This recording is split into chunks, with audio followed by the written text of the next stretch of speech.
Good morning everyone, मैं शुभम सैनी आज के इस वीडियो में आपका स्वागत करता हूं। तो डियर स्टूडेंट, कल का हमारा जो टॉपिक था, कल हमने चैप्टर स्टार्ट किया था प्रकाश वाला। और क्लास 10 के जब प्रकाश के चैप्टर की बात करें तो सबसे पहले आपको प्रकाश को एक्सप्लेन करा था कि प्रकाश क्या होता है। और प्रकाश के बारे में मैंने आपसे कहा था कि अगर प्रकाश की बात करें तो प्रकाश एक ऐसा माध्यम है जिसकी सहायता से वस्तु को देखा जा सकता है। या ऐसे भी बताया था कि आप जो है प्रकाश को ये भी समझ सकते हैं कि प्रकाश जो है एक ऊर्जा के रूप में होता है।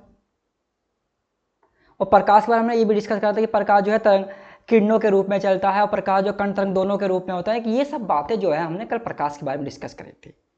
और हमने जो अपना टॉपिक खत्म किया था वो इस बात पर खत्म किया था कि प्रकाश जो है वो कण और तरंग दोनों के रूप में होता है। प्रकाश कण व तरंग दोनों के रूप में होता है। जब प्रकाश तरंग के रूप में है तो आपको यही बताया गया था कि अगर प्रकाश तरंग के रूप में है तो उसका उदाहरण होता है कि प्रकाश का अपवर्तन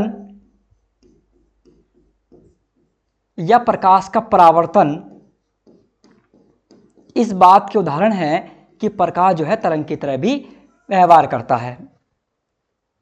और जब प्रकाश कण के रूप में होता है तो उसका उदाहरण मैंने आपको दिया था कि सौर ऊर्जा से विद्युत ऊर्जा का बनना। इस बात का उदाहरण है कि प्रकाश जो है कण के रूप में भी होता है। अब कौन से कणों के रूप में होता है, कण कौन से होते हैं, तो मैंने आपसे कहा था कि प्रकाश जिन कणों से मिलकर बनता है उन कणों को फोटोन कहा जाता है।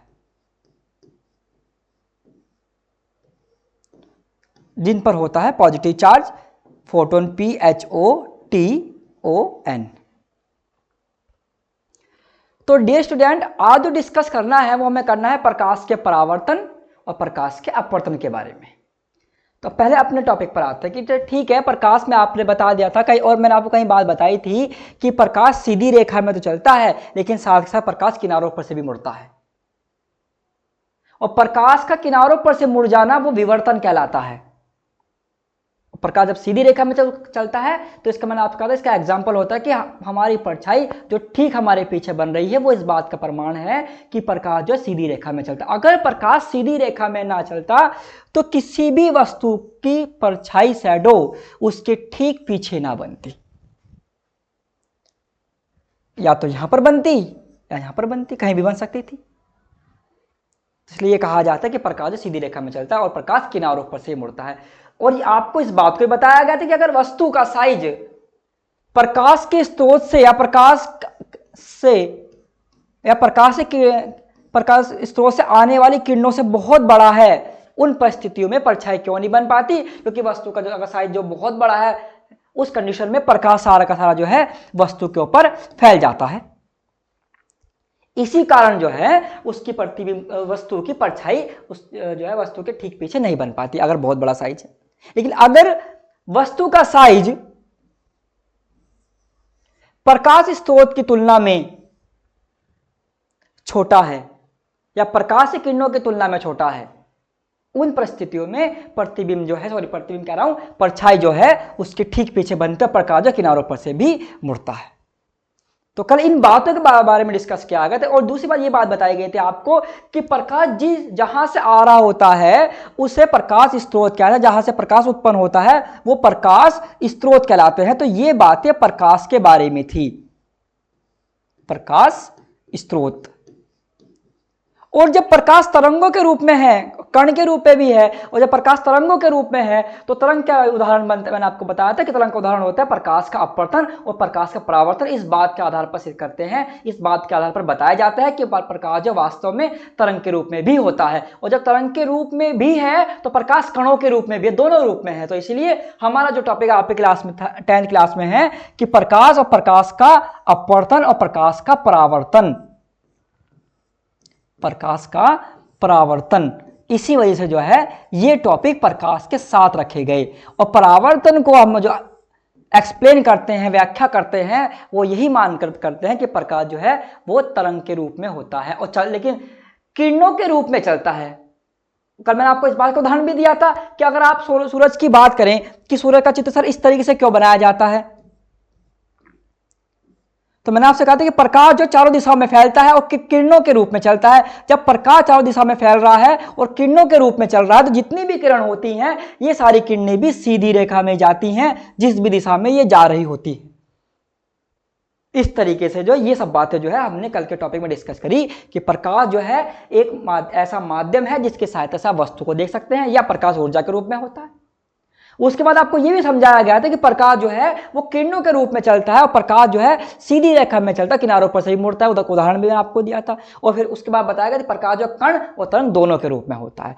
और तभी हमारा टॉपिक बना कि प्रकाश जब अगर तरंग के रूप में है तो इसीलिए जो है यहाँ पर टॉपिक साथ में जुड़ा कि प्रकाश का परावर्तन और प्रकाश का अपवर्तन। तो तभी चैप्टर का नाम हमारा बनता है प्रकाश तथा प्रकाश का परावर्तन व अपवर्तन। तो डियर स्टूडेंट, आज हम जो टॉपिक डिस्कस करेंगे वो करेंगे प्रकाश के परावर्तन पे, यानी कि रिफ्लेक्शन, इंग्लिश में कहें तो रिफ्लेक्शन ऑफ द लाइट। तो ठीक है, इस टॉपिक पर आते हैं। अपने टॉपिक है हमारा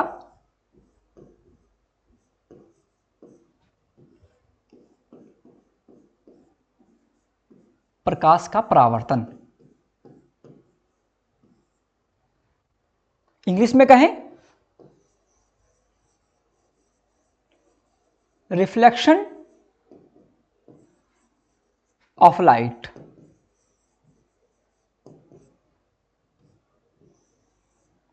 रिफ्लेक्शन का मतलब परावर्तन, लाइट मतलब प्रकाश, ऑफ का मतलब का, यानी कि प्रकाश का परावर्तन। देखो सिंपल, सबसे पहले बहुत सिंपल तरीके समझेंगे जो आपने पढ़ रखा है, उससे बहुत सिंपल। जब प्रकाश किसी वस्तु पर गिरा और जिस वस्तु पर प्रकाश गिरा और गिरकर वापस लौट गया, और जिस माध्यम में वो आ रहा था उसी माध्यम में वापस लौट गया, तो इस घटना को कहा जाता है परावर्तन। प्रकाश आ रहा है तो प्रकाश का परावर्तन, अगर ध्वनि आ रही है तो ध्वनि का परावर्तन। यानी कि सबसे पहले वर्ड पर आते हैं परावर्तन। परावर्तन का मतलब होता है जब प्रकाश जो है, अगर प्रकाश की बात करें तो लाइट का किसी भी माध्यम पर गिरना, या जब प्रकाश किसी भी माध्यम से आ रहा होता है और किसी वस्तु पर टकराकर वापस उसी माध्यम में लौट जाए, तो इस घटना को परावर्तन कहा जाता है। यानी कि किसी भी प्रकाश से किसी वस्तु पर गिरना और गिरकर वापस उसी माध्यम में लौट जाना क्या हो गया? परावर्तन हो गया। नहीं, टकराकर वापस लौट जाना क्या है? प्रकाश का परावर्तन है। प्रति अपने आप को आईने में देखना, मिरर में देखना, उदाहरण किस बात का है? प्रकाश के परावर्तन का उदाहरण है। अब ठीक है सर, यहां पर कुछ बातें क्लियर हो, कुछ डाउट्स क्लियर होते हैं, कुछ क्वेश्चंस निकल कर आते हैं। पहला क्वेश्चन, सर ये माध्यम क्या है? क्योंकि परिभाषा में क्या है कि प्रकाश जब किसी माध्यम से आता है तो क्या, जब माध्यम से आने के बाद जिस वस्तु से प्रकाश टकराएगा, टकराने के बाद वापस उसी माध्यम में लौट जाता है, तो इस घटना को क्या बोलते हैं? प्रकाश का परावर्तन परावर्तन कहा जाता है, या परावर्तन कहते हैं। यानी कि प्रकाश अगर किसी माध्यम से आया और किसी वस्तु पर गिरा, गिरने के बाद वापस उसी माध्यम में लौट गया, तो यह घटना क्या कहलाएगी? प्रकाश का परावर्तन कहलाती है। अब यहां पर क्वेश्चन पुट अप होते हैं। पहला, सर ये माध्यम क्या है? और दूसरा क्वेश्चन, जिस वस्तु की सर आप बात कर रहे हैं, जिस वस्तु पर प्रकाश गिर रहा है, वो वस्तु कैसी है? वो पारदर्शी है या अपारदर्शी है?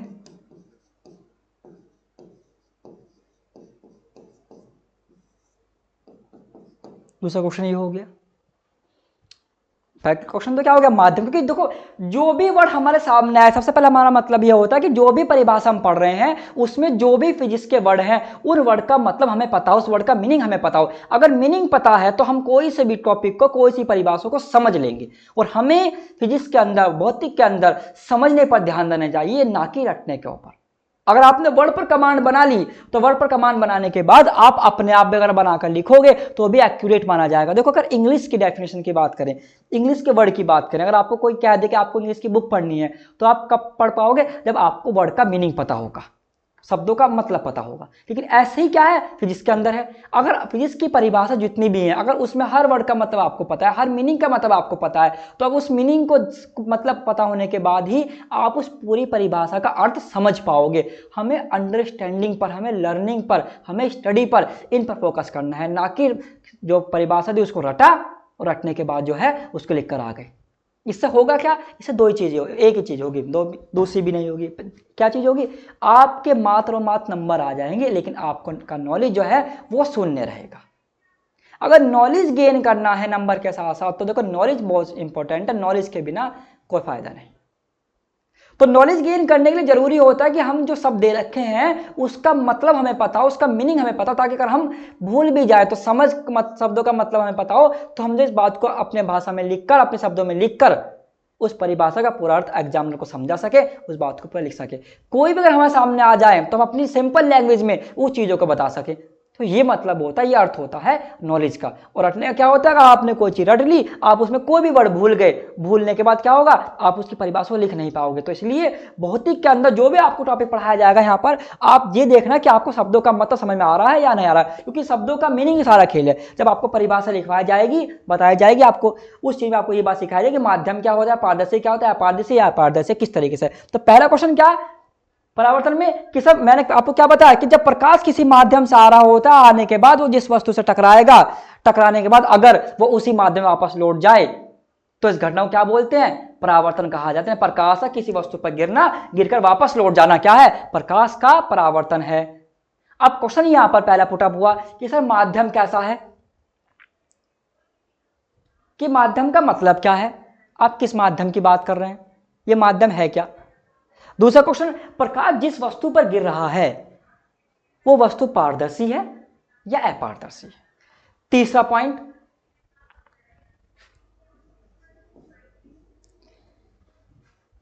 कि सर जब प्रकाश किसी वस्तु पर गिरा तो क्या वो प्रकाश जो है एक ही दिशा में जाएगा या सभी दिशाओं में जाएगा। कि प्रकाश किसी वस्तु पर गिर रहा है तो जिस वस्तु पर प्रकाश गिरा है वो वस्तु पारदर्शी अपारदर्शी तो बात ठीक है, लेकिन जब प्रकाश किसी वस्तु पर गिरा तो क्या वो प्रकाश एक ही दिशा में जाएगा या सभी दिशाओं में फैल जाएगा। जिसको अगर बहुत सिंपल समझे कि तो हम ये भी कह सकते हैं कि जो है प्रकाश का परावर्तन होता कैसे है।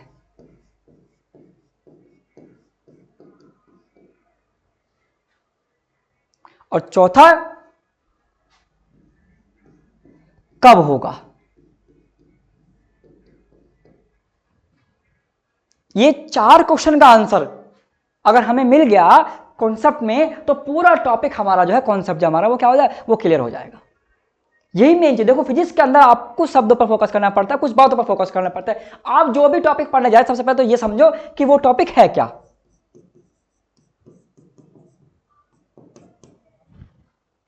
कि ये टॉपिक जो है क्या। दूसरा, कि जो भी टॉपिक आप पढ़ रहे हैं वो टॉपिक कहां पर है, कहां पर यूज हो रहा है उसका। तीसरा, ये कैसे पॉसिबल है।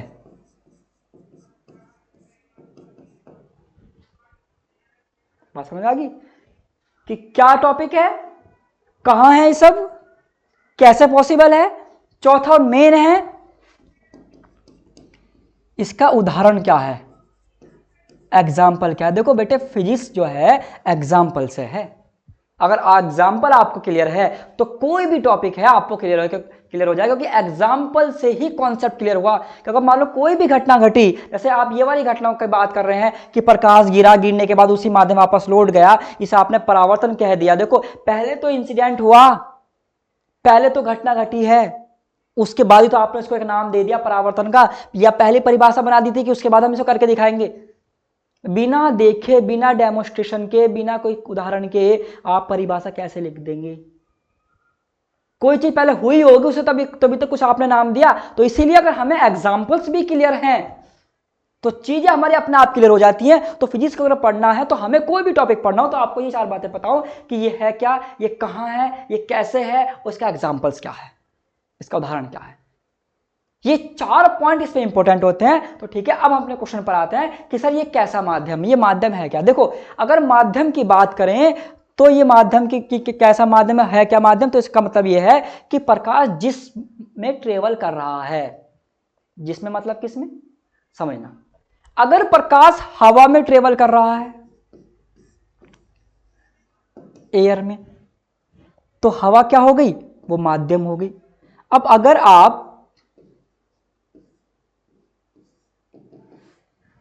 आपके पास कोई शीशा है, मिरर है, आप उस पर टॉर्च मार रहे हैं, टॉर्च लाइट प्रकाश डाल रहे हैं। जब टॉर्च से आप उस पर प्रकाश डाल रहे हैं तो आप जिस कमरे में हैं वहां पर वातावरण तो है, एटमॉस्फेयर है, वायु है। तब लाइट कहां पर ट्रेवल कर रही है, कहां पर यात्रा कर रही है, उस वायु में से होकर जा रही है ना, वायु कणों से टकरा कर जा रही है ना, तो वायु क्या हो गई, वो माध्यम हो गई। अगर आप लाइट को पानी में डाल रहे हैं तो पानी क्या हो गया, माध्यम हो गया। आप लाइट को जिस भी चीज में डाल रहे हैं, लाइट जिसमें भी ट्रेवल कर रही है, पानी में ट्रेवल कर रही है तो पानी माध्यम हो गया, वायु में ट्रेवल कर रही है तो वायु माध्यम हो गया। तो बात क्लियर हुई कि माध्यम का मतलब क्या है कि लाइट जिस भी वस्तु में ट्रेवल कर रही है, जिस भी यहां पर भी ट्रेवल कर रही है, जिसके थ्रू ट्रेवल कर रही है, जिसके थ्रू यात्रा कर रही है, उसे माध्यम कहा गया। हवा में यात्रा कर रही है तो हवा क्या हो गया, माध्यम हो गया। पानी में जा रही है लाइट, प्रकाश पानी में जा रहा है तो पानी क्या हो गया, माध्यम हो गया। जिस भी चीज में वस्तु जा रही है, प्रकाश जा रहा है, वो माध्यम हो गया। ठीक है सर, क्लियर हुआ कि माध्यम का मतलब क्या है। हवा में ट्रेवल कर रही है तो हवा क्या होगी, माध्यम हो गई। दूसरा क्वेश्चन का आंसर, सर ये पारदर्शी होगा माध्यम जिस वस्तु पर डाला गया, वस्तु की बात कर रहे हैं, माध्यम की बात नहीं कर रहे कि प्रकाश जिस वस्तु पर डाला गया वो वस्तु पारदर्शी होगी या अपारदर्शी होगी। बेटा ध्यान रखना, पारदर्शी का मतलब होता है जिसमें लाइट आर पार चली जाए, वो पारदर्शी है। जैसे कि बस में लगे हुए शीशे होते हैं, अब बाहर क्या है वो भी देख पा रहे हैं, बाहर से अंदर वाला भी देख पा रहा है, अंदर वाले को भी देख पा रहे हैं, तो वो क्या हो गया, पारदर्शी हो गया। अपारदर्शी कि केवल आप जो है बाहर कहीं देख पा रहे हैं, आप मिरर में खुद को देख पा रहे हैं। या आप ये भी कह सकते हैं अगर प्रकाश जिस वस्तु पर डाला गया, प्रकाश उसमें से आर पार नहीं हुआ, उसको भेदता हुआ, पेनिट्रेट करता हुआ आर पार नहीं गया, तो वो क्या हो गया, अपारदर्शी हो गया। तो जिस प्रकाश जिस वस्तु पर डाला जाता है परावर्तन में, वो वस्तु आपकी अपारदर्शी होती है, पारदर्शी नहीं होती। सबसे पहले बात ध्यान रखना,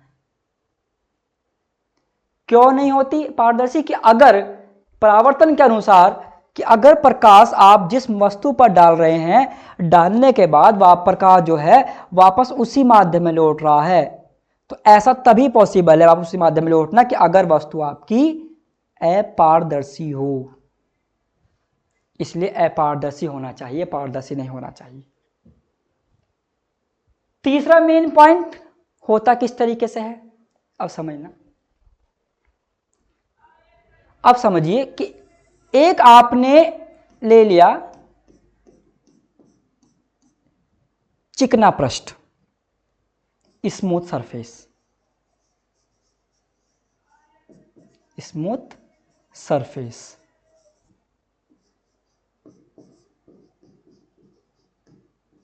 चिकना पृष्ठ,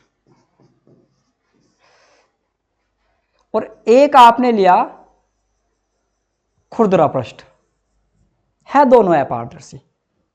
ठीक है, खुरदरा पृष्ठ है,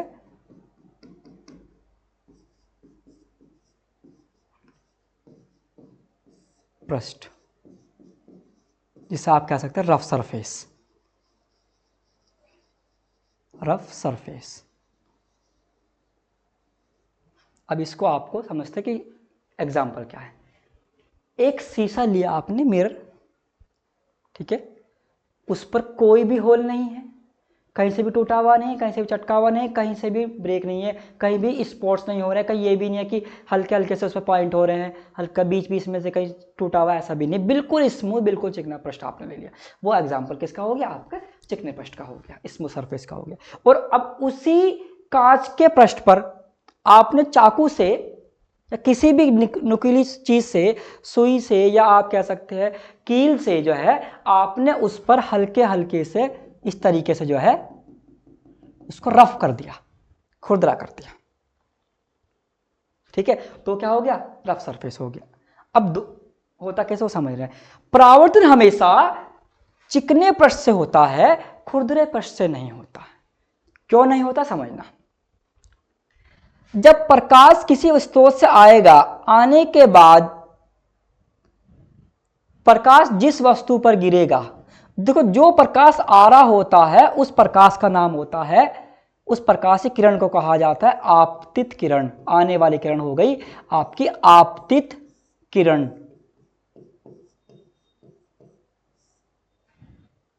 और जिस बिंदु पर प्रकाश गिरता है, उस पूरे पृष्ठ के जिस भी पॉइंट पर, जिस भी बिंदु पर पृष्ठ प्रकाश गिरता है, उस बिंदु का नाम होता है आपका आपतन बिंदु। आपतन बिंदु, उस बिंदु की बात कर रहे हैं। और जिस भी वस्तु पर प्रकाश गिरा और जिस भी माध्यम में आ रहा है, अगर वो हवा में आ रहा है तो वायु कैसी माध्यम हो गई, तो वायु क्या हो गया, एक माध्यम हो गया, जो माध्यम है आपका।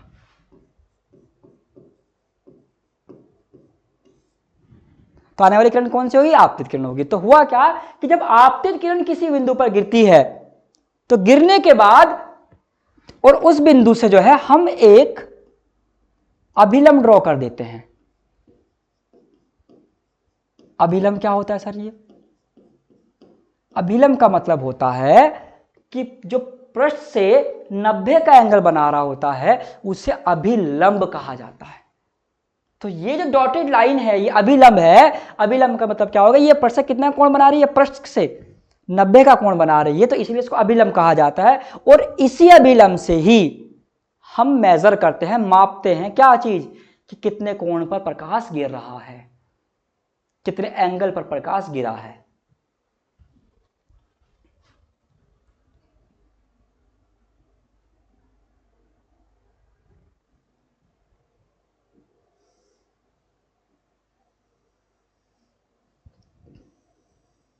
तो आने वाली किरण कौन सी हो गई, आपतित किरण हो गई। जिस कोण पर प्रकाश गिरता है, आपतन कोण, यानी कि जो एंगल कोण आई है ये चिन्ह कोण का है, तो ये कोण क्या हो गया, आपका हो गया आपतन कोण।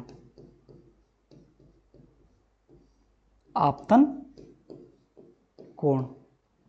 तो जब आने वाली आपतित किरण जब किसी वस्तु पर गिरती है तो जिस बिंदु पर गिरी हुआ होगा आपतन बिंदु, तो गिरने के बाद प्रकाश किरण जितने कोण से आई थी, जितने एंगल से गिरी थी, उतने ही एंगल से जो है वो वापस उसी माध्यम में लौट जाती है।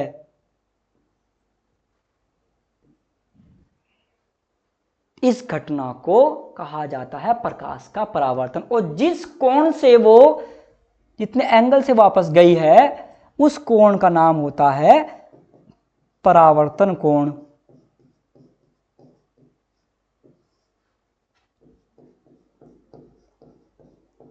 और टकराकर जाने वाली किरण, वापस लौटने वाली किरण का नाम होता है परावर्तित किरण। परावर्तित किरण। और कौन कौन सा हो गया, परावर्तन कोण हो गया, ये क्या हो गया, अभिलंब हो गया। अब ऐसा तभी पॉसिबल है कि अगर आपका जो सरफेस है, वो आपका जो पृष्ठ है वो स्मूथ हो, कि प्रकाश जिस कोण पर गिरा वापस उसी कोण से वापस लौट गया। अब प्रकाश के उदाहरण, परावर्तन की बात का उदाहरण की बात करें, मान लो एक कमरे में 2 दरवाजे हैं, एक कोने पर है और एक स्टार्टिंग में है, और एक बच्चे को हमने उसके कमरे के अंदर खड़ा कर दिया और उसे ये कहा गया कि बेटा आपको ये मेजर करना है कि साउंड, बाहर से कोई बच्चा बोलेगा, आपको ये मेजर करना है कि साउंड जो है, ये ध्यान लगा, साउंड जो है आपकी किस जगह से आ रही है, किस दरवाजे से आ रही है, दूसरे वाले दरवाजे से आ रही है या पहले वाले दरवाजे से आ रही है। और वो व्यक्ति जो आवाज़ देगा वो व्यक्ति बाहर है और वो अंदर वाला व्यक्ति उसको देख नहीं सकता वो किस जगह खड़ा हुआ है। तो अब हुआ क्या कि उस व्यक्ति को हमने दरवाजे के अंदर खड़ा, कमरे के अंदर खड़ा कर दिया, ठीक है, और कमरा पूरा खाली है, कोई भी जगह उसके अंदर नहीं है। कमरा खाली क्यों रखा गया, ताकि आवाज़ गूंजे। क्योंकि अगर आप किसी भी कमरे में कोई जगह भर दे, कोई वस्तु भर देते, कोई चीज़ रख देते हैं, तो क्या होता है फिर आवाज़ नहीं गूंजती। आवाज़ कब गूंजती है, जब या तो वस्तु पूरा कमरा खंडर हो या उसमें कोई भी चीज़ें ना हो, तभी गूंजती है, सीधी सी बात है। तो इसीलिए एक खाली कमरा लिया गया, बिल्कुल खाली कमरा लिया गया। अब हुआ क्या, उसमें लड़के को खड़ा कर दिया, उससे ये कहा गया बेटे तो आपको ये मेजर करना है कि साउंड जो है, ध्वनि जो है कहाँ से आ रही है। तो ठीक है, अब ठीक है, अब हुआ क्या, बाहर से एक बच्चे को कहा कि भाई आवाज़ दे, उसने ऐसे आवाज़ लगाई। अब होता क्या है कि मेजर हम क्या सोचते हैं कि जहां से आवाज़ जा रही होती है, जिस दिशा में आवाज़ जा रही होती है, हम सोचते हैं कि आवाज़ वहीं से आ रही है। मान लो अगर मैं यहाँ पर खड़ा, इस तरह से खड़ा हूँ, ध्वनि यहाँ से आ रही है और हम क्या करते हैं कि हमारे ध्वनि आई हमारे पास, हमसे टकराएगी, वापस चली जाएगी। तो ध्वनि जिस दिशा में जा रही होती है तो हमारा ध्यान तुरंत उस दिशा में जाता है कि अच्छा वहां से आ रही है आवाज़, तो हम उधर की तरफ को भागते हैं। जबकि रियलिटी क्या है, ध्वनि पहले वाले दरवाजे से आ रही है, हम किस तरफ जा रहे हैं, दूसरे वाले दरवाजे की तरफ से जा रहे हैं। अगर लड़का दूसरे वाले दरवाजे पर खड़ा होकर आवाज़ देगा तो आप तक पहुंचेगी, टकराने के बाद वो वापस जाएगी, तो हमारा ध्यान कहाँ जाएगा, तुरंत ही जिस दिशा में वो जा रही होती है। तो वो क्या हो गया, वो ध्वनि का परावर्तन हो गया। तो इसमें एक बात को समझने वाली बात है कि प्रकाश के या किसी भी, देखो परावर्तन ध्वनि का भी हो सकता है, प्रकाश का भी हो सकता है। हमारा टॉपिक है परावर्तन को समझना। अगर परावर्तन समझ में आ गया तो वही चीज क्लियर हो गई, फिर प्रकाश का परावर्तन समझ में आ जाएगा। तो समझना, तो मतलब क्या हुआ इस बात का कि सर किसी भी चीज के कोई भी किरण अगर बात करें, प्रकाश की बात करें, तो प्रकाश से किरण के आने की दिशा और जाने की दिशा दोनों अलग अलग होती हैं। एक दिशा से नहीं आती और एक दिशा से नहीं जाती। लेकिन ये जरूर होता है, जितने कोण से प्रकाश आ रहा होता है उतने कोण से प्रकाश परावर्तित भी हो रहा होता है, उतने कोण से प्रकाश वापस भी जा रहा होता है। लेकिन उसके आने की दिशा और जाने की दिशा दोनों अलग अलग होती हैं। मैंने आपसे क्या उदाहरण दिया कि आप एक कमरे में है, कमरे में कोई नहीं है और एक खंडर, बिल्कुल खंडर कमरा है, आपको खड़ा कर दिया गया, बीच में खड़ा कर दिया गया। एक left hand right hand side में आपका एक प्रकार गेट है, एक आपका लेफ्ट हैंड साइड में। अब अगर कोई व्यक्ति बाहर से लेफ्ट हैंड साइड से आवाज लगा रहा है, तो लेफ्ट हैंड साइड जब वो आवाज लगाएगा तो होगा क्या, लेफ्ट हैंड वाले गेट से आवाज आप तक आई, टकराई, टकराने के बाद जब क्या हुआ, वो दूसरे दरवाजे से की तरफ को गई। तब पहले दरवाजे से जैसे पहले गेट से अगर जैसे प्रकाश आया या कोई भी ध्वनि आ रही है, तो आप तक पहुंचने के बाद जब टकराने के बाद जब वापस गई, तो आपका ध्यान तुरंत उधर की तरफ को जाएगा। और जैसे वो दूसरी तरफ को गया, तुरंत क्या होगा, आप उस तरफ को भागेंगे। आप जब उस तरफ को जाएंगे तो उससे आपको क्या महसूस देगा कि हाँ, ध्वनि जो है वो गेट नंबर 2 से आई थी, जबकि रियलिटी क्या है, वो ध्वनि गेट नंबर 1 से आ रही है। जब ध्वनि गेट नंबर 1 से आई तो हमने वहां ध्यान नहीं दिया, हमने ध्यान दिया गेट नंबर 2 की तरफ को। तो यहां से एक बात क्लियर है, कॉन्सेप्ट क्लियर हो कि सर प्रकाश अगर ऐसे काम करता है तो प्रकाश के आने की दिशा और प्रकाश के जाने की दिशा दोनों अलग अलग होती हैं। अगर गेट नंबर 2 से वो आवाज लगाए तो आप तक पहुंचेगी, टकरा कर फिर वापस जाएगी, तो आपका ध्यान क्या जाएगा, गेट नंबर 1 की तरफ को जाएगा। तो क्या हो गया, गेट नंबर 1 क्या हो गया, वो अलग दिशा में है, गेट नंबर 2 अलग तरफ है। तो इससे क्या क्लियर हुआ कि प्रकाश के आने की दिशा और जाने की दिशा दोनों अलग अलग होती है। यही बात होती है परावर्तन की, यही परावर्तन है। वो ध्वनि की बात करें तो ध्वनि का परावर्तन हो गया, प्रकाश की बात करें तो प्रकाश का परावर्तन हो गया। तो परिभाषा क्या बनती है कि आने वाली किरण यानी कि आपतित किरण जब किसी वस्तु पर टकराती है और वस्तु के जिस बिंदु पर टकराती है उस बिंदु कहा जाता है आपतन बिंदु। टकराने के बाद जो है और जिस कोण से आ रही है तो उस कोण का क्या नाम होता है, आपतन कोण। तो प्रकाश किरण जो है, जब आपतित किरण जब किसी वस्तु पर टकराती है, टकराने के बाद वापस उसी माध्यम में उसी बिंदु से जब वापस लौट जाती है, तो इस घटना को कहा जाता है प्रकाश का परावर्तन। और यह तभी संभव हो पाता है जब आपका पृष्ठ जो है वो स्मूथ पृष्ठ हो, स्मूथ सरफेस हो या चिकना पृष्ठ हो। और जिस कोण से आ रही होती है उस कोण को ही क्या कहा, उस कोण को कहा जाता है आपतन कोण। और जितने कोण से वापस गई है, टकरा कर वापस लौटी है, वो कोण कहलाता है आपका आर, जिसको आर से रिप्रेजेंट करता है। आर का मतलब होता है आपका परावर्तन कोण। लेकिन अगर यही सारी बातें हम इसमें करें, खुरदरे पृष्ठ में, अभी हम क्या समझ रहे हैं, हमारा कॉन्सेप्ट क्या था कि कैसे होता है। अगर पृष्ठ हमारा खुरदरा है, उस परिस्थिति में प्रकाश अगर गलती से आ भी गया, गलती से क्यों भाई, हो सकता है कि पूरा आपने ढक दिया। हम टॉपिक क्या माना कि खुरदरा पृष्ठ। अब प्रकाश आ गया, ठीक है, यह आपने अभिलंबी बता दिया, तो यह जरूरी होना है कि जिस कोण से प्रकाश आया है, इस टूटे हुए पृष्ठ पर, खुरदरे पृष्ठ पर जो है प्रकाश उस दिशा में चला जाए। किसी दिशा में जा सकता है। एग्जाम्पल के थ्रू समझे, अगर आप बैट बॉल खेल रहे हैं, क्रिकेट खेल रहे हैं और पिच टूटी हुई है, लेदर की बॉल है, आप लेदर की बॉल समझते हैं आप कितनी पावरफुल बॉल होती है। अब जब लेदर की बॉल उस टूटी हुई पिच पर गिरती है और आप थ्रो कर रहे होते हैं, बॉलिंग कर रहे हैं, बैट्समैन बैटिंग कर रहा है, तो जैसे ही बॉलर बॉलिंग कर रहा है होगा और वो टूटी हुई पिच के ऊपर वो बॉल को थ्रो करेगा, बॉलिंग करेगा, तो जैसे ही वो बॉल उस टूटे हुए जगह पर गिरेगी, तो ये जरूरी थोड़ा है कि वो जितने एंगल से गिरी थी उतने एंगल से ही बैट्समैन के पास पहुंचे। किसी भी दिशा में जा सकते, हो सकता है उसके शोल्डर पर लग जाए, कंधे पर लग जाए, सर पर लग जाए, उसके चेस्ट पर लग जाए, उसके पेट में लग जाए, ये तो पॉसिबल हो सकता है क्योंकि लेदर की बॉल है। और आप जानते हैं लेदर की बॉल पिच पर गिरने के बाद कितनी तेजी से मूव करती है। तो यही वो तो क्या हो गया, वो भी तो परावर्तन, लेकिन वो पृष्ठ कौन सा, खुरदरा पृष्ठ। यही कारण होता है कि जब बैट्समैन को ये दिखता है कि पिच टूटी हुई है तो बीच में आकर जो है वो बैट से उसको ठीक करता है। वो क्यों ठीक कर रहा है बैट से, ताकि वो जानते हैं गलती से भी वो जो बॉलर बॉलिंग कर रहा है, अगर वो ही बॉल उस टूटी हुई जगह पर गिर गई तो जरूरी नहीं है कि वो आपके एंगल पर, आपके बैट्समैन के बैट पर कंप्लीट आ जाए, पूरी की पूरी पहुंच जाए। हो सकता है किसी दिशा में जा सकती है, शोल्डर पे लग जाए, सर पे लग जाए, किसी दिशा में जा सकती है, उसको चोट पहुंचा सकती है। यही बात यहीं पर भी लागू हुई कि सर अगर पृष्ठ हमारा खुरदरा पृष्ठ है तो खुरदरे पृष्ठ के ऊपर यह पॉसिबल नहीं हो पाता कि प्रकाश जिस कोण से आए उसी कोण से वापस लौट जाए, अलग अलग कोण हो सकते हैं। तो इसलिए प्रकाश के होने के लिए जरूरी यह है कि पृष्ठ जो है आपका स्मूथ पृष्ठ हो, चिकना पृष्ठ हो, खुरदरा पृष्ठ ना हो। तभी तो परिभाषा बनी यहां पर इस तरीके से कि किसी भी स्मूथ, किसी भी चिकने पृष्ठ पर आने वाली आपतित किरण जब किसी पृष्ठ पर गिरती है, आपतित किरण का मतलब क्या होगा, आने वाली किरण। जब आपतित किरण जब किसी भी स्मूथ पृष्ठ पर, चिकने पृष्ठ पर गिरती है तो जिस कोण पर गिरती है उसी कोण से वापस उसी माध्यम में, जिस माध्यम में वो आ रही होती है, तो आपतित किरण जिस कोण से गिरती है वापस उसी माध्यम में, उसी कोण से लौट जाती है। इस घटना को प्रकाश का परावर्तन कहा जाता है। बात क्लियर हुई? तो ये प्रकाश का परावर्तन होता है। ये आपका रफ सरफेस होगा, यहां से परावर्तन संभव नहीं हो पाता। इसीलिए कहा जाता है कि पृष्ठ के कैसा होता है, इस तरीके से होता है, ना कि खुरदरे पृष्ठ से होता है, स्मूथ पृष्ठ से होता है।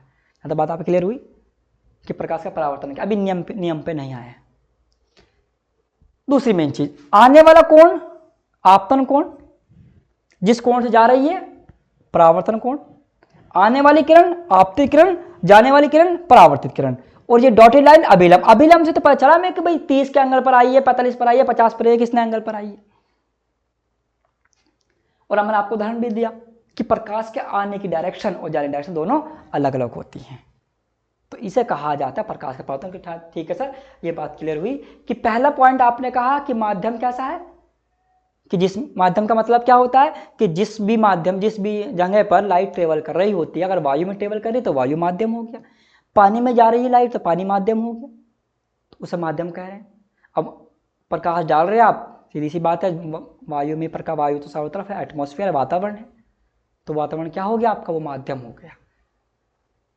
जहां पर माध्यम नहीं होता, अब अर्थ है,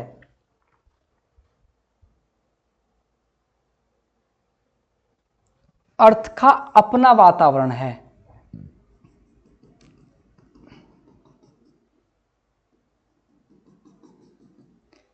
जिसे आप वायुमंडल बोलते हैं। अब इस वायुमंडल में बहुत सारी गैसेस हैं, ऑक्सीजन, नाइट्रोजन, ठीक है। ये जो वायु के कण हैं, जब प्रकाश वायुमंडल में आता है तो इन्हीं कणों से टकरा कर ही तो आप तक पहुंचता है। तो इसका मतलब कि अगर वायुमंडल नहीं होगा तो प्रकाश का संभव जो है, आपको प्रकाश का चलना संभव नहीं हो पाएगा जल्दी से, ठीक तरीके से। दूसरा, जहां पर अगर वायुमंडल नहीं है, जैसे आपका हो गया मून, चंद्रमा, तो वहां पर आपको आसमान पूरा ब्लैक दिखाई देगा, काला दिखाई देगा पूरा। अर्थ पर वायुमंडल है इसलिए आसमान ही दिखाई दे रहा है, चंद्रमा पर नहीं है, पूरा ब्लैक दिखाई देता। तो ये हो गया पृथ्वी का माध्यम, उदाहरण एयर, वायु, वायुमंडल। चंद्रमा की तरफ तो वायुमंडल नहीं है, आसमान क्या दिखाई दे रहा है, ब्लैक दिखाई दे रहा है। तो इस तरह का यह अंतर होता है, इसलिए जरूरी होता है कि माध्यम का होना। माध्यम नहीं है तो दूसरा प्रकार को चलने के लिए माध्यम की आवश्यकता तो नहीं होती, लेकिन माध्यम अगर नहीं होगा तो परावर्तन कैसे होगा। ये परावर्तन कब होता है, परावर्तन होता है सर, क्वेश्चन आ गया परावर्तन कब होता है।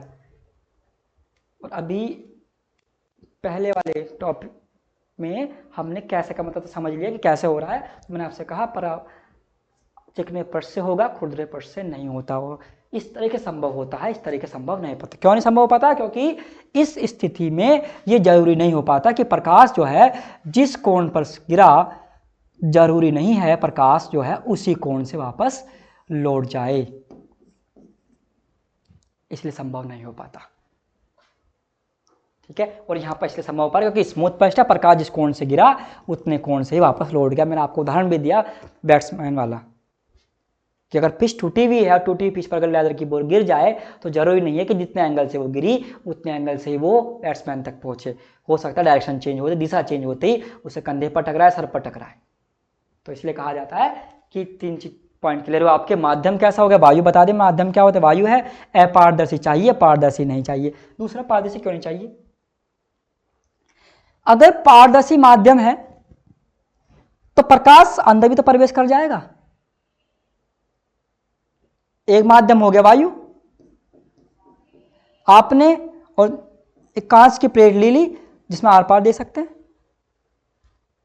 अब उससे क्या हो कि आपने जैसे प्रकाश डाला, भले पृष्ठ वो स्मूथ चिकना पृष्ठ हो भले, तो प्रकाश तो आर पार चला जाएगा। इस आर पार जाने की घटना को परावर्तन थोड़ा कहते हैं। परावर्तन की जरूरी क्या है कि प्रकाश जिस कोण पर टकराया है, जिस माध्यम से प्रकाश आ रहा है और जिस कोण पर टकराया उसी कोण से वापस लौट जाए और उसी माध्यम में वापस लौट जाए। ध्यान, दो बातें इसके अंदर कि प्रकाश जिस कोण से, जिस माध्यम से आ रहा है और जितने कोण से आ रहा है, जितने एंगल पर गिर रहा है आपतन बिंदु पर, वस्तु पर टकराने के बाद, वस्तु से उस बिंदु से टकराने के बाद वापस उसी माध्यम में लौट जाए और उतने ही कोण से लौटे जितने कोण से वो आया था, तो इस घटना को प्रकाश का परावर्तन कहा जाता है। जबकि इस कंडीशन में, इस अवस्था में, इस उदाहरण में ऐसा नहीं हो रहा है, इसमें प्रकाश आर पार चला गया, तो ये क्या हो गया, परावर्तन नहीं है। इसे बोलते हैं अपवर्तन, प्रकाश का आर पार निकल जाना, प्रकाश के एक माध्यम से दूसरे माध्यम प्रवेश कर जाना, वो अपवर्तन है। हम पढ़ रहे हैं परावर्तन। परावर्तन जरूरी होता है कि माध्यम कैसा हो जाए, फिर अपारदर्शी हो जाए, पारदर्शी ना हो। तभी तो कहा, बताया आपको कि पारदर्शी संभव नहीं है, अपारदर्शी चाहिए। इसमें कैसे होता है, अभी आपको मैंने बताया कि अगर प्रकाश की किरण जिस कोण पर गिरी उसी कोण से वापस लौट जाए तो इस तरीके संभव हो पाता है प्रकाश का परावर्तन। और पृष्ठ कैसा होता है, चिकना पृष्ठ होना चाहिए। अब कब,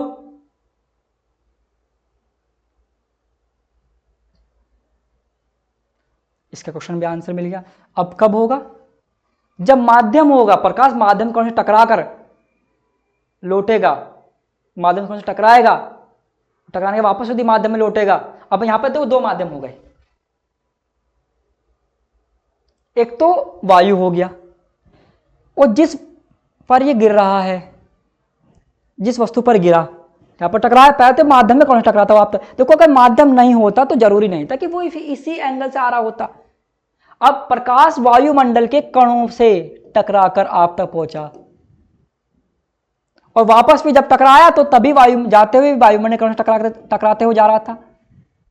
तो ऐसे क्या हो गया, कब होगा कि सर जब माध्यम होगा और माध्यम से टकराएगा, तो तभी तो इस घटना को क्या नाम दिया गया, प्रकाश का परावर्तन नाम दिया गया। कि सर आपतित किरण जब किसी वस्तु पर टकराती है, टकराने के बाद ध्यान समझना कि आपतित किरण मतलब आने वाली किरण, जब आपतित किरण किसी वस्तु से टकराती है, टकराने के बाद अगर वापस उसी माध्यम में लौट जाए और उसी कोण से वापस लौट जाए तो इस घटना को प्रकाश का परावर्तन कहा जाता है। और टकराकर लौटने वाली किरण परावर्तित किरण कहलाती है।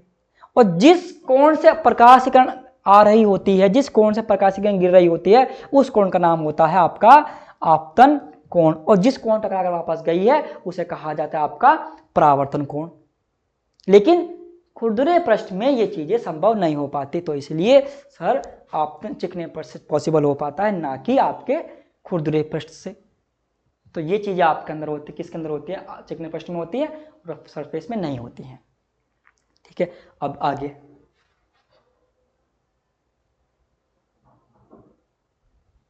परावर्तन के नियम।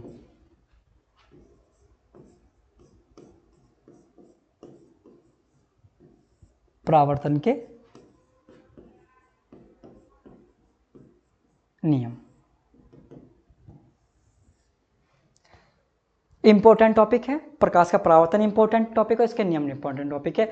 इसमें से ये क्वेश्चन आता है एग्जाम में। इस चैप्टर में से अगर वो कुछ देगा तो परावर्तन या अपवर्तन दोनों में से कोई से क्वेश्चन तो आपको देगा, और पूरा ही देगा, नियम भी देगा, साथ में प्रकाश परावर्तन के बारे में पूछेगा भी। तो परावर्तन के बारे में आपको ये बताना है कि प्रकाश जब किसी माध्यम से आ रहा होता है, आप ये भी सिंपल लैंग्वेज में अपने लैंग्वेज में समझ लो कि आपतित किरण जब किसी वस्तु पर टकराती है और टकराने के बाद अगर वापस उसी माध्यम में लौट जाए जिस माध्यम से प्रकाश किरण आई थी, तो इस घटना को प्रकाश का परावर्तन कहा जाता है। तथा जिस कोण से आ रही होती है उसे आपतन कोण, जिस कोण से जा रही होती है उसे परावर्तन कोण, और जाने वाली किरण को परावर्तित किरण कहा जाता है।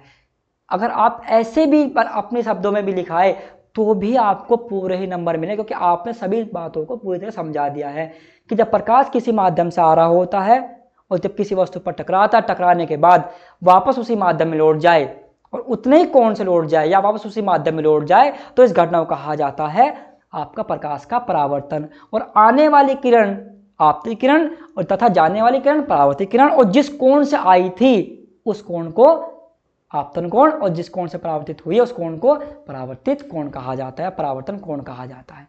बात क्लियर हुई? आगे की बात का समझते हैं। प्रकाश का परावर्तन, परावर्तन के नियम, लॉज ऑफ रिफ्लेक्शन।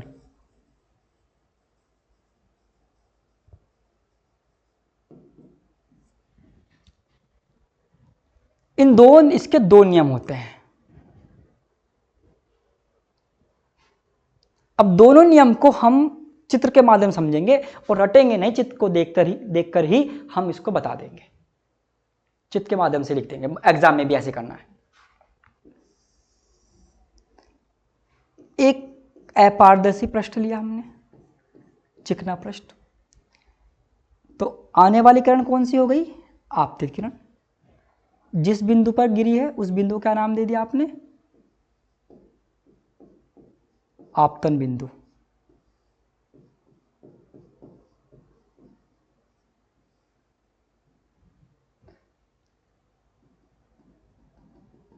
ये क्या हो गया आपका? अभिलंब।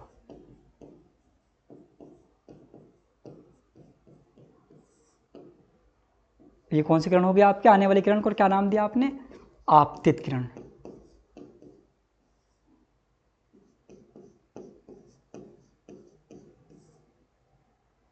कोण क्या हो गया आपका? आपतन कोण।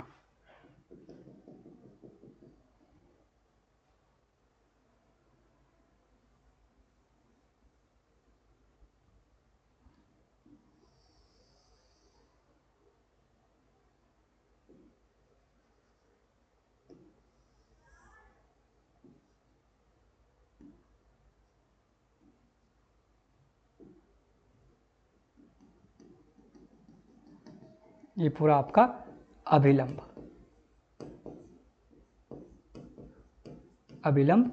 और ये आपका आपतन कोण, और यही आपका परावर्तन कोण। यहाँ पर थोड़ा कोण, परावर्तन कोण ज़्यादा बड़ा बन गया तो इसको थोड़ा सा चेंज कर लेंगे।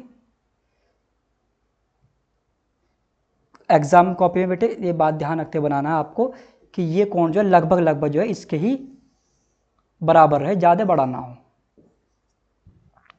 और जाने वाली किरण कौन सी होगी आपकी? परावर्तित किरण। परावर्तित किरण। तो एग्जाम में जब आप चित्र बनाएंगे तो एक बात को ध्यान रखना, चित्र आपको वहाँ पेंसिल से बनाना, पेन से बनाने की गलती मत करना, क्योंकि पेन से अगर आप बना रहे हैं वो गलती हो गई जरा में तो पूरा एक तो कॉपी खराब हो गई, कटिंग होगी कॉपी पे, चीज़ें साफ नहीं रही। अगर आप पेंसिल से बनाओगे तो जो भी गलती होगा आप उसे रबर से मिटाकर ठीक तो कर लोगे। अगर आपने पेन से बनाया तो गलती हो जाएगी, उसमें प्रॉब्लम आपको क्रिएट होगी। तो ध्यान रखना। तो इसीलिए आपको चित्र जो है एग्जाम में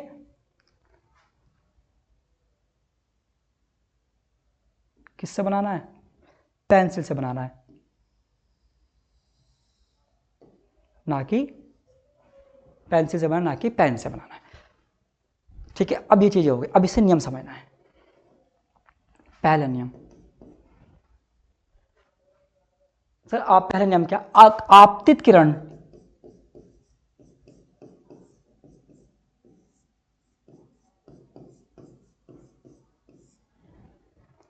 आने वाली किरण आपतित किरण तथा अभिलंब और परावर्तित किरण, तीन चीज यहां पर है, तीन वर्ड यूज होंगे।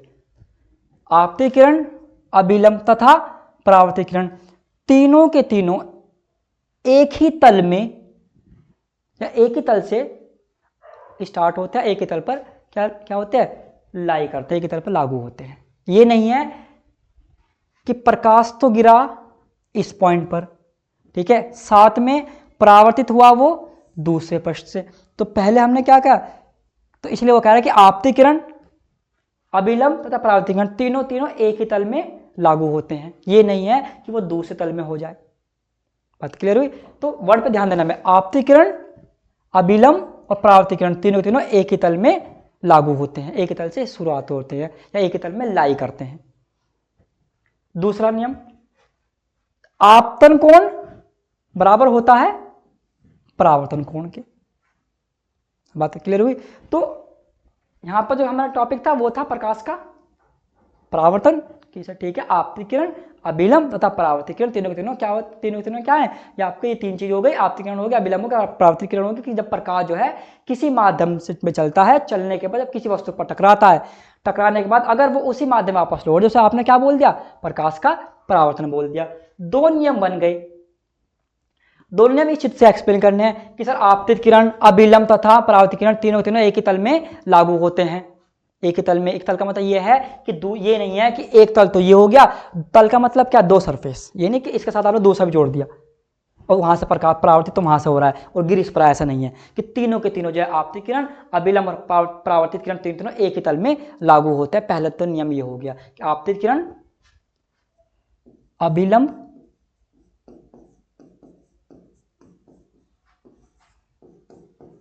तथा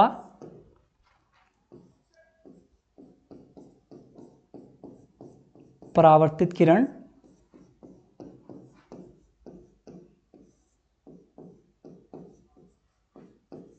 तीनों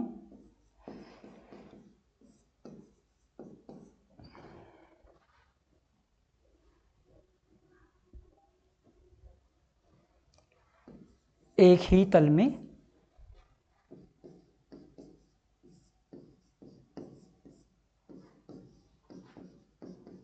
लागू होते हैं।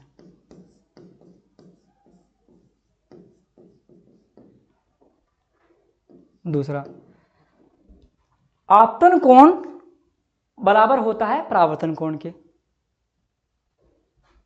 आपतन कोण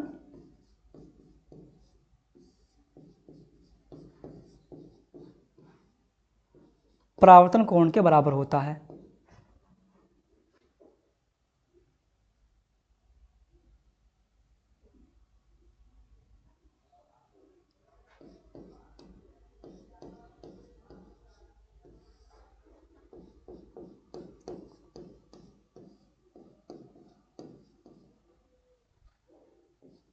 कोण के बराबर होता है, बराबर होता है। यानी कि एंगल आई, कोण आई बराबर किसके हो गया, कोण आर के। ये हो गया दूसरा नियम। तो इसके दो नियम है कि पहले ने आपतित किरण, अभिलंब तथा परावर्तित किरण तीनों एक ही तरह में लागू होते हैं, नंबर एक।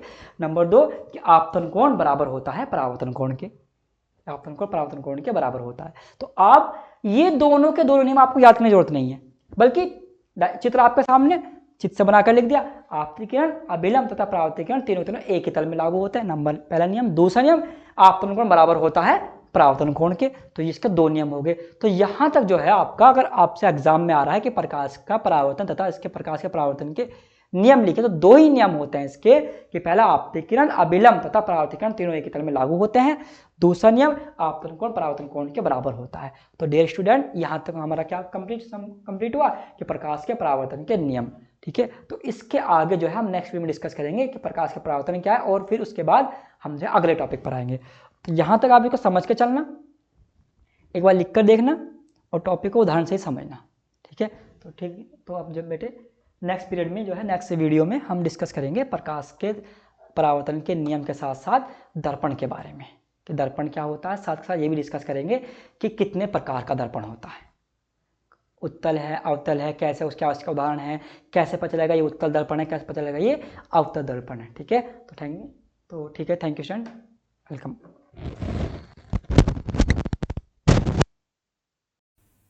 तो अब इस वीडियो की सबसे ज़रूरी बात सुनिए। अगर आप अपना कंप्लीट कोर्स चाहते हैं कि भैया हमको हमारा कंप्लीट कोर्स मिल जाए, जो भी सब्जेक्ट हम पढ़ रहे हैं उसके कंप्लीट वीडियो लेक्चर एक तरफ से शुरू से लेकर के अंत तक पूरे वीडियो लेक्चर हमको मिल जाएं, अगर आपको अपना कंप्लीट कोर्स चाहिए प्लस आप चाहते हैं कि आपको बने बनाए नोट्स भी मिल जाएं, हमको नोट्स भी ना लिखना पड़े, तो इस सुविधा के लिए, क्योंकि YouTube पर कंप्लीट कोर्स उपलब्ध कराना बिल्कुल भी संभव नहीं है, क्योंकि नोट्स अपलोड करने की कोई सुविधा YouTube पर नहीं है। अब अगर आपको अपना कंप्लीट कोर्स चाहिए वीडियो लेक्चर प्लस नोट्स के साथ, तो आप हमारा डिजायर पॉइंट ऐप डाउनलोड कर लीजिए। ऐप का लिंक इस वीडियो के डिस्क्रिप्शन में है, उस लिंक पर क्लिक करके आप प्ले स्टोर से ऐप को डाउनलोड कर सकते हैं, या फिर आप प्ले स्टोर पर डिजायर पॉइंट लिख कर सर्च कर सकते हैं। ये चैनल का लोगो है, प्ले स्टोर पर ऐप आ जाएगा।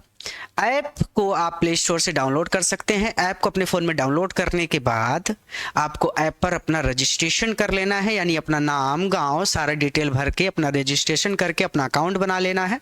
और जो अकाउंट बनाइएगा उसका पासवर्ड ज़रूर याद रखिएगा, क्योंकि पासवर्ड अक्सर बच्चे भूल जाते हैं। तो अपना पासवर्ड बना लेना है, अपना अकाउंट बना लेना है, रजिस्टर कर लेना है, और ऐप पर आपको वीडियो लेक्चर मिल जाएंगे प्लस नोट्स मिल जाएंगे। रिकॉर्डेड बैचेस के साथ साथ लाइव बैचेस भी अगर स्टार्ट हो रही होंगी तो वो भी आपको मिल जाएंगी, यानी ऐप पर आपको सारी सुविधा मिल जाएगी। कंप्लीट कोर्स मिल जाएगा, डाउट सेशन मिल जाएगा लाइव क्लासेस के दौरान, और आपको नोट्स मिल जाएंगे, यानी आपकी पढ़ाई पूरी तरह से हो सकेगी, कोई दिक्कत आपको नहीं होगी। और अभी भी अगर कोई दिक्कत है तो आप हमसे कांटेक्ट कर सकते हैं। हमसे कांटेक्ट करने के लिए ये हमारा नंबर है, आप हमको कॉल या व्हाट्सएप पर मैसेज कर सकते हैं। हमारा नंबर है 9129 28 63 65। इस नंबर पर आप हमसे कॉल या फिर व्हाट्सएप पर मैसेज करके सहायता प्राप्त कर सकते हैं, हम आपकी पूरी मदद करेंगे। धन्यवाद।